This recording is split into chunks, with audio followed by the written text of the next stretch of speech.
Hey, charity is so important, right? I have published, I guess I can say now, 8 books, including Smercomics, and thank you so much if you bought a copy of Smercomics. And for 5 of them, all of the proceeds went to charity. And I'm thinking of that today, not to pat myself on the back, but to thank my friends at Parks Casino Shippensburg, because today is a huge day at Parks Casino Shippensburg. They are celebrating their second anniversary with a special luncheon, and they will award $100,000 in community impact donations. To date, Parks has donated $400,000 to the Shippensburg region area charities. 16 local Central PA charities and community organizations will be awarded donations. Among the list of this year's community impact donation recipients, the Vigilant Hose Company, Shippensburg EMS Police Foundation, the West End Fire and Rescue, CV Hose Company, Shippensburg Area Chamber of Commerce, and the Cumberland Valley Community Connections. Parks Casino Shippensburg, they pledged $1 million to support the local community around the Shippensburg community over a 10-year period. They're making good on that. Congratulations, Parks, my friends in Shippensburg. To date, they've donated $400,000. It's just one more reason to get out of the cold this weekend and go to Parks Casino in Shippensburg, located off Interstate 81 in central Pennsylvania. You've got to be 21. Gambling problem, call 1-800-GAMBLER. There's a story that broke at the New York Times today, a little late for inclusion in the newsletter, but one that I've just digested. Headline: I'm urging you not to run. How Schumer pushed Biden to drop out. Annie Carney and Luke Broadwater write this story. It talks about a meeting that Chuck Schumer had with Joe Biden on July 13, 2024, Rehoboth Beach. The whole picture is painted. They're on a screened-in porch. Schumer is irritable because he hasn't slept from the night before, and he's now driven 4 hours to get to see the president, and he's there to tell him that he can't run. And there are a lot of tidbits in this that are going to make a lot of news, including this. For months, Schumer has been concerned that Biden was going to lose to Trump and cost Democrats the Congress. It wasn't that he thought Biden was not capable of the job. During their weekly conversations, the president often rambled, but he had always rambled. Once in a while, Mr. Biden would forget why he called, but Mr. Schumer thought little of it. He was convinced that Biden could handle the job. And yet, nevertheless, he was there to say, you've got to get out in the aftermath of the debate. Here's another tidbit that jumped off the page at me. This is really remarkable. I'm so convinced that there's an enormous part of this story that we've never been told. And I hope that somebody writes a book, because for historical purposes, I think we need to know exactly how bad was it behind the scenes at the White House leading up to the president's decision, reluctant though it was, not to continue to seek re-election. How about this? The usually quiet Senator Jack Reed of Rhode Island, a West Point graduate, former paratrooper, said he could no longer support his commander-in-chief unless Biden could produce 2 neurologists to issue a public report saying he was fit to serve, and then hold a news conference where anyone could ask questions.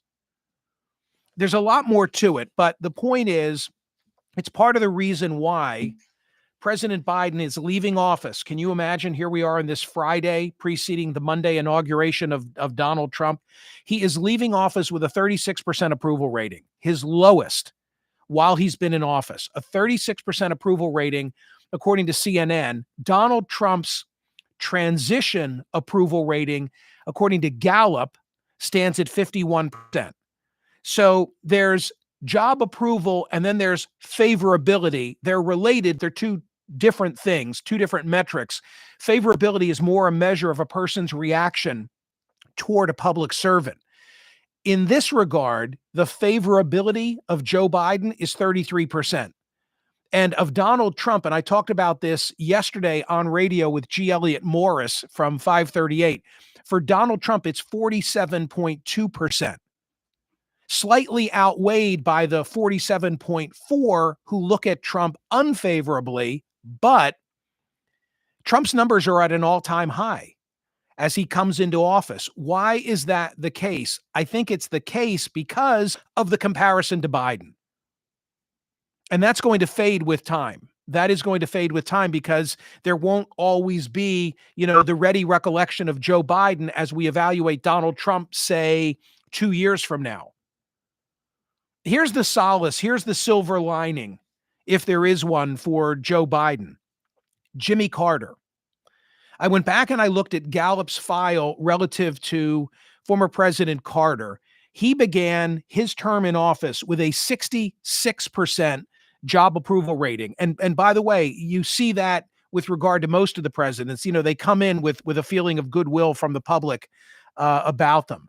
In fact, I could probably say relative to Trump, his numbers ought to be even higher in historical comparison. And then Carter had a very tumultuous 4 years. There was the Panama Canal deal, which is back in the news now, but was very controversial.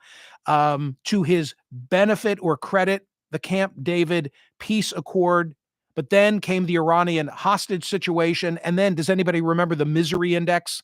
The economy completely tanked on Jimmy Carter's watch. And so bad were things for Jimmy Carter. People forget this. So bad were things for Jimmy Carter that Ted Kennedy, the liberal lion from Massachusetts, Senator Edward Kennedy, ran against him in the 1980 cycle in the primary process. Kennedy was ultimately unsuccessful, but of course, Reagan wins by a landslide, and Carter, now leaves office. Okay. I said at the outset that Biden's approval number now is 36%. Jimmy Carter's approval number when he left office was 34%. And more interestingly, Jimmy Carter, 2 years ago, when Americans were asked about the approval rating they felt for all the modern presidents, Carter, who left office with his number at 34, was now at 57. Now, part of the reason that he was at 57 is because he was so active in his post-presidential years, something that I don't think any of us anticipate for Joe Biden. But my point is that these things are very, very fluid. They're very, very fluid, and the public tends to be fickle, dependent upon public events. All of which is a long-winded way of me saying, I think we have a great poll question today at Smerconish.com, Smerconish.com. And here it is. I'm looking up at the early returns. When Donald Trump leaves the White House, will his approval rating be higher or lower than Jimmy Carter's current 36%? When Donald Trump leaves the White House, and I wish him Godspeed, and I hope it's at the conclusion of 4 healthy and successful years. But whenever it is that he leaves the White House, where will his job approval be in relation to Jimmy Carter? Higher or lower than 36%? Go vote at Smerconish.com. Please like and subscribe to the YouTube offerings and set yourself up for notifications so that when I'm on doing something, you immediately are brought into the loop, which is usually a live presentation at 8 a.m. Eastern Time, weekdays, 7:30 on Saturdays. And if it's not possible that I'm here live, like this week while I've been traveling, then unfortunately, I need to record whenever it suits my schedule. So please make sure that you set yourself up for notifications so that the minute that I'm here, you're brought into the loop. Okay, I will see you on CNN Saturday morning, 9 a.m. Eastern Time live, and the YouTube conversation for CNN will be at 7:30 Saturday Eastern Time as usual. Thank you, gang.